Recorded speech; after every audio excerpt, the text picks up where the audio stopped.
अजिबात म्हणजे अजिबात तपोवनातल्या झाडांना हात लावायचा नाही. नाशिकचं पर्यावरण डिस्टर्ब करायचं नाही. हे सगळे लोक पाहुणे आहे आमच्याकडं. आज आमचे झाडं गेल्यानंतर आमच्या पुढच्या पिढीचे हाल होणार आहेत. महाराष्ट्राचे मुख्यमंत्री देवेंद्र फडणवीस यांनी दावा केला होता की मी नाशिक दत्तक घेतो.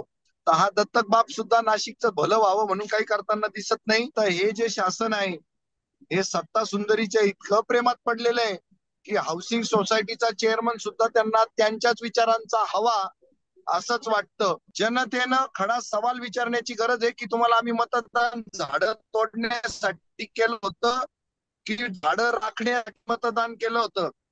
आणि यांच्या तोंडामध्ये काय शेंदूर गेलेला आहे का? हे कुंभमेळा मंत्र्याला टिचून विचारू का नाही शकत? हे सगळे आपले नोकर आहेत ऍक्च्युअली. हे नोकर झालेत मालक आणि मालक झालेत नोकर.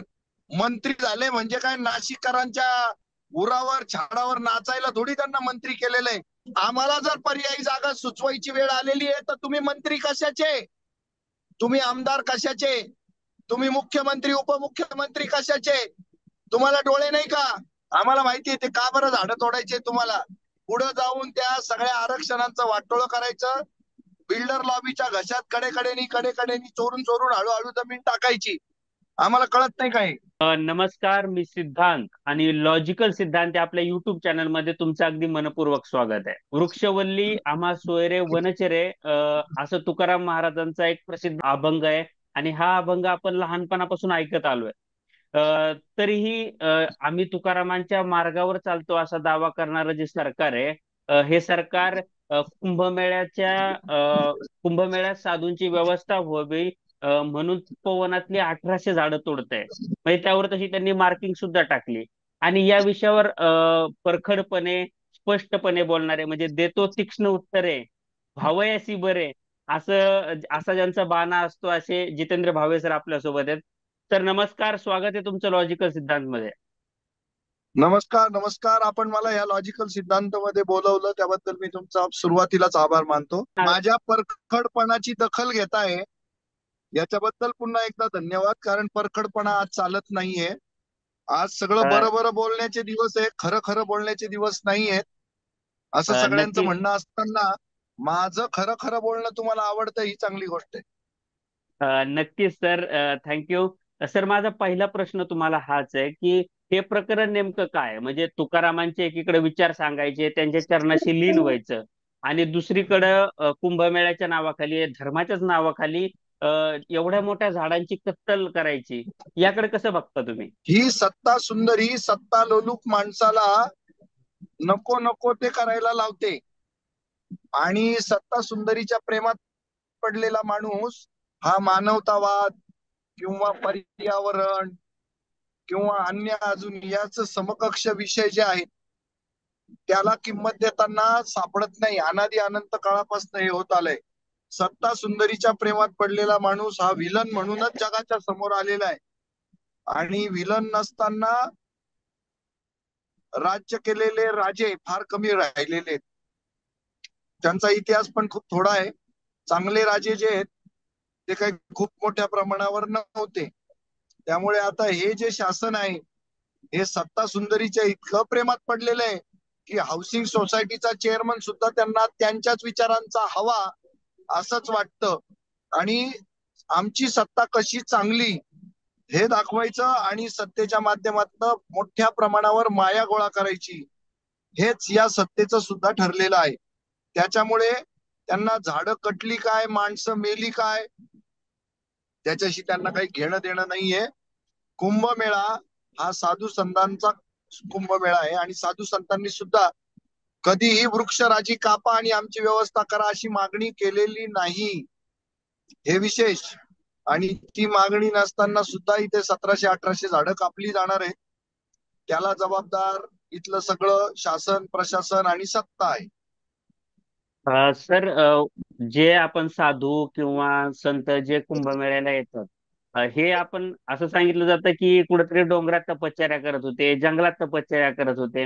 आता ही तपश्चर्या करणारे हे साधू तपोवनात राहोट्या टाकून राहू शकत नाहीत का? म्हणजे त्यासाठी झाडं तोडण्याची का वेळ येते? म्हणणं नाही ते साधू संतांना याच्यामध्ये बदनाम होण्याची गरज नाही. कोणी तसा प्रयत्न करणार पण नाही आणि करू पण नाही. साधू संतांची अजिबात अशी मागणी नाहीये की तपोवनातलं जंगल कापा आणि आमची सोय करा. त्यांची काहीच मागणी नाही. त्यांची जी मागणी आहे ना, फक्त व्यवस्था करा. काय व्यवस्था म्हणजे काय हवंय त्यांना? 24 तास पाणी हवंय, 24 तास वीज हवी आहे, चांगले रस्ते हवेत. बाकी दुसरं काय हवंय त्यांना? बरेच आखाडे हे स्वतःची व्यवस्था स्वतःच करून घेतात.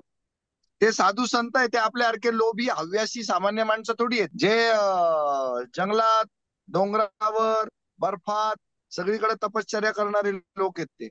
आणि त्यांना मदमत्सर मोह माया या षड्रिपूंशी केव्हाच तलाक झालाय त्यांचा. हे सगळं यांचं चाललंय. सत्तेला हवंय हे सगळं. सत्ता करून घेते, सत्तेला हवेत पैसे. 40,000 कोटी रुपये येणार आहेत नाशिकला, 40,000 कोटी. आणि त्याच्यावर डोळा सगळ्यांचा आहे. सर, तुम्ही सत्तेचाच विषय काढला म्हणून गिरीश महाजनांची पोस्ट मी आत्ताच म्हणजे तुम्ही जॉईन व्हायच्या आधीच वाचत होतो की म्हणजे प्रोपोगंडा केला जातोय. ही खोटी माहिती आहे की आम्ही हेरिटेज वृक्ष तोडतोय, 10 वर्षाच्या आतले वृक्ष आम्ही तोडतोय. अशा प्रकारचं ते बोलतायत. तर याबद्दल काय सांगाल म्हणजे? हे दादांत खोटं आहे. आणि ते खोटं बोलण्यासाठीच प्रसिद्ध आहे. त्यांचा इतिहास खोटं बोलण्याचाच आहे. आज माझ्या नाशिकला दत्तक बाप म्हणून महाराष्ट्राचे मुख्यमंत्री देवेंद्र फडणवीस यांनी दावा केला होता की मी नाशिक दत्तक घेतो. तर हा दत्तक बाप सुद्धा नाशिकचं भलं व्हावं म्हणून काही करताना दिसत नाही. हे पालकमंत्री होऊ घातलेले होते, पण त्यांना खोडा घातलाय शिंदे सेनेनी. शिंदे सेनेला पालकमंत्री पद हवं होतं, त्यामुळे भाजपनी खेळी कुंभमेळा मंत्री हा अजबच असा अजबच असं मंत्रालय जन्माला घातलं आणि ते गिरीश महाजनांना दिलं. आणि गिरीश महाजनांच्या अंडर काम करणाऱ्या आमच्या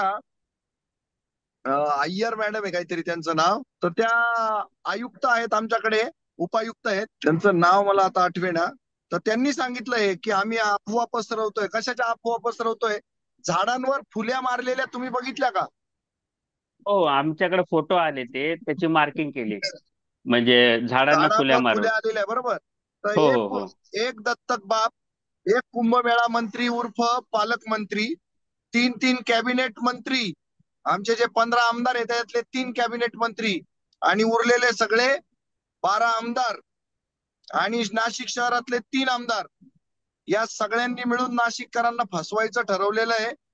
आणि या सगळ्यांना जनतेनं खडा सवाल विचारण्याची गरज आहे की तुम्हाला आम्ही मतदान झाडं तोडण्यासाठी केलं होतं की झाडं राखण्यासाठी मतदान केलं होतं? आणि यांच्या तोंडामध्ये काय शेंदूर गेलेला आहे का? हे कुंभमेळा मंत्र्याला टिचून विचारू का नाही शकत? का घाबर कुंभमंत्र्याला? ते का घाबरतात दत्तक बाप्पाला? हे सगळे आपले नोकर आहेत ऍक्च्युअली. हे नोकर झालेत मालक आणि मालक झालेत नोकर. मंत्री झाले म्हणजे काय नाशिककरांच्या उरावर छाडावर नाचायला थोडी त्यांना मंत्री केलेलं आहे. नाशिक हे बघा, मी परत सांगतो, अतिशय उत्साहात झाला पाहिजे. साधू संतांचं जोरदार स्वागत झालं पाहिजे, त्यांची आवभगत झाली पाहिजे, त्यांच्या सगळ्या व्यवस्था झाल्या पाहिजे. ते आनंदाची डोई, आनंदी तरंग या पद्धतीचा फील घेऊन तिथून गेले पाहिजे. आणि याच्यात हे खरं आहे, झाड जर कापले तर नुकसान नाशिककरांचं आहे हो. साधू येणार, त्यांचा उत्सव करणार, निघून जाणार. IAS IPS अधिकारी ज्यांना हे सगळी यंत्रणा राबवायला लावलेली आहे 3 वर्षांनी, तेही निघून जाणार. आणि हे जे टिक्कोजीराव 15 आमदार निवडून आलेले, हे परमनंट थोडी. आता हे जर चांगले वागणार नाही, टिक्कोजीरावांना आहे ना जनता हुसकून देणार आहे. आमचे नाशिक शहरातले 3 आमदारांना माझी विनंती आहे, बाबांनो सत्ता आहे तोपर्यंत तुमचा दुराग्रह चालू ठेवा. एक दिवस येईल, हमारा अपना भी दिन आएगा, नाशिककरांचा दिवस येईल, नाशिककर तुम्हाला हद्दपार करतील, तुम्हाला सांगतो. अजिबात म्हणजे अजिबात तपोवनातल्या झाडांना हात लावायचा नाही, नाशिकचं पर्यावरण डिस्टर्ब करायचं नाही. हे सगळे लोक पाहुणे आहे आमच्याकडं. आज आमचे झाडं गेल्यानंतर आमच्या पुढच्या पिढीचे हाल होणार आहेत. आणि आम्ही पर्याय दिलेले यांना. गिरीश महाजन कुंभमेळा मंत्री यांनी सांगितलं पर्याय सुचवा. आम्ही पर्याय सुचवतो, पण त्याच्या आधी एक तुम्हाला सडकून विचारतो, आम्हाला जर पर्यायी जागा सुचवायची वेळ आलेली आहे तर तुम्ही मंत्री कशाचे? तुम्ही आमदार कशाचे? तुम्ही मुख्यमंत्री उपमुख्यमंत्री कशाचे? तुम्हाला डोळे नाही का? तुम्हाला महसूल मंत्र्याला हाताशी घेऊन, महसूल सचिवाला घेऊन महसूल विभागीय आयुक्तांना घेऊन, महसुलातल्या जिल्हाधिकाऱ्याला घेऊन तुम्हाला पर्यायी जागा शोधता येत नाही. पण मनातच खोट असल्यामुळं तुम्हाला त्या पर्यायी जागा समजत नाही. त्या पर्यायी जागा आम्ही सुचवतो. सर, आमच्या नाशिकला सगळ्यात पहिल्यांदा उपनगरला वसाहत आहे मोठी, तिथं 500 क्वार्टर्स आहेत, 500 क्वार्टर्स, आणि जागा आहे 200 एकर. नंतर आहे गांधीनगर, तिथं जागा आहे 100 एकर, तिथं आहेत 1000 क्वार्टर. त्याच्यानंतर आहे तुमचं HALच्या क्वार्टर्स, तिथं आहे 500 एकर जमीन, तिथं आहे 1000 बंगले, पडीत पडलेले बरं का, सगळं पडीत. नंतर आहे CDO मेरी, तिथं आहे 1000 क्वार्टर, तिथं आहे 300 एकर जागा. या सगळ्या जागा आम्ही सुचवल्या. या निमित्तानं त्या क्वार्टरची डागडुजी करा, त्या क्वार्टर अद्ययावत बनवा, त्या वसाहतीमधले रस्ते सुधरवा, तिथं पाण्याची सिस्टीम लावा, तिथे स्ट्रीट लाईट लावा, तिथे झाडं खूप आहेत, त्या झाडांना अजून सुंदर कसं बनवता येईल, निसर्ग राजीला शोभेल अशी तिथं व्यवस्था कशी करता येईल, ते सगळं करता येणं शक्य आहे. निसर्गामध्ये भर टाकून, पर्यावरणाच्या ताकदीमध्ये भर टाकून या पर्यायी जागा आम्ही सुचवलेल्या आहेत. आणि या पर्यायी जागांचा जर वापर केला तर कुंभमेळा अतिशय चांगला होऊ शकतो. त्यातल्या त्यात उपनगर, नेहरूनगर, गांधीनगरच्या क्वार्टर जर वापरल्या तर बरोबर 1 किलोमीटरवर तपोवन आहे, 1 किलोमीटरवर.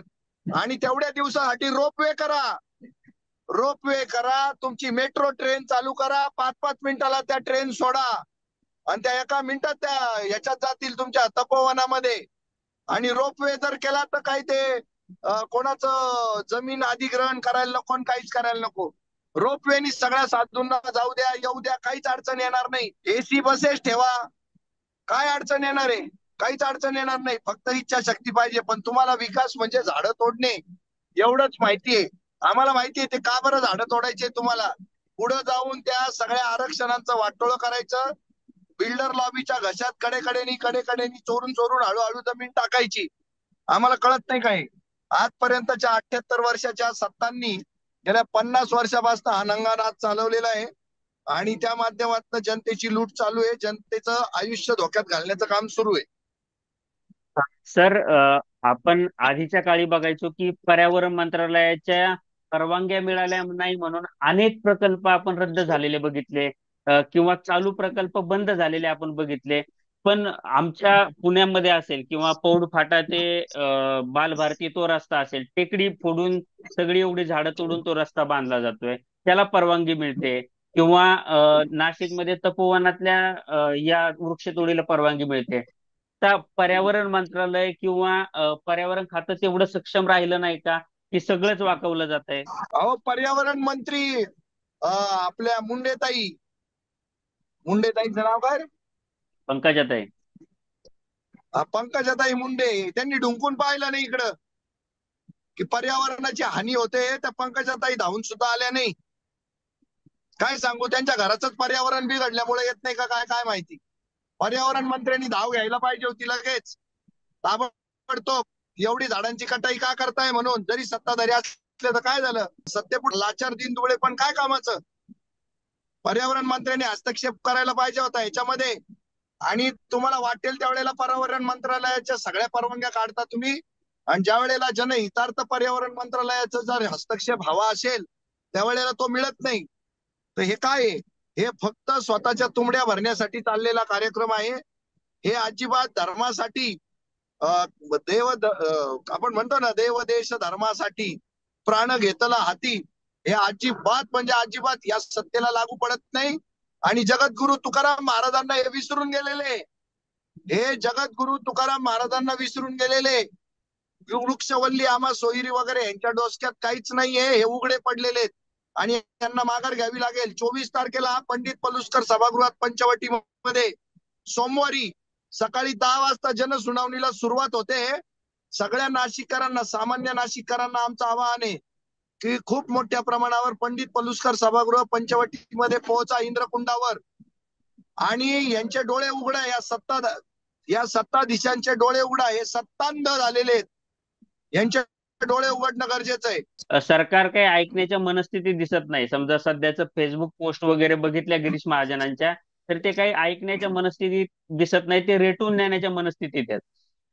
तर एकंदरीत आंदोलनाची पुढची दिशा काय असणार आहे? अहो, आम्ही आता परवा चिपको आंदोलन केलं, बरोबर? आणि हो. आम्ही सगळे गांधीवादी आहे, अहिंसावादी लोक आहे आणि संविधानवादी लोक आहोत आम्ही. भारतरत्न डॉक्टर बाबासाहेब आंबेडकरांच्या संविधानानं आम्हाला कायदा हातात घ्यायला सांगितलेला नाही, आम्ही तो घेणार नाही. गिरीश महाजनांना आम्ही माघार घ्यायला भाग पाडू. त्याचं कारण आहे, आमचा शुद्ध हेतू आहे, नाशकात आम्हाला राहायचंय. हा 1 वर्षाचा 1.5 वर्षाचा जो महोत्सव आहे तो यशस्वीपणे पार पाडण्यासाठी नाशिककर सगळी मदत करतील. पण यांनी जर ऐकलं नाही तर चिपको सारखं आंदोलन आमचं कायम सुरू राहील. आणि नाशिककरांना आम्ही रोज वनभोजनाला तपोवनामध्ये बोलवत आहोत. सगळे लोक वनभोजनाला येतील नाशिकमध्ये, तपोवनामध्ये. सगळ्या जिल्ह्याला बोलवू आम्ही, इव्हन उत्तर महाराष्ट्रातल्या लोकांना बोलू, मोठ्या सहली अरेंज करू आम्ही. सर, तुम्ही आमच्याशी बोललात या विषयावर. तुम्ही तुमच्या जशी ओळख आहे तुमची, की एक परखड वक्ता, एक स्पष्ट वक्ता, देतो तीक्ष्ण उत्तरे, व्हावयासी बरे, जसं मी तुम्हाला सुरुवातीला म्हटलं, तुमच्याबद्दल वर्णन केलं, तसेच तुमचा हा इंटरव्ह्यू झालेला आहे.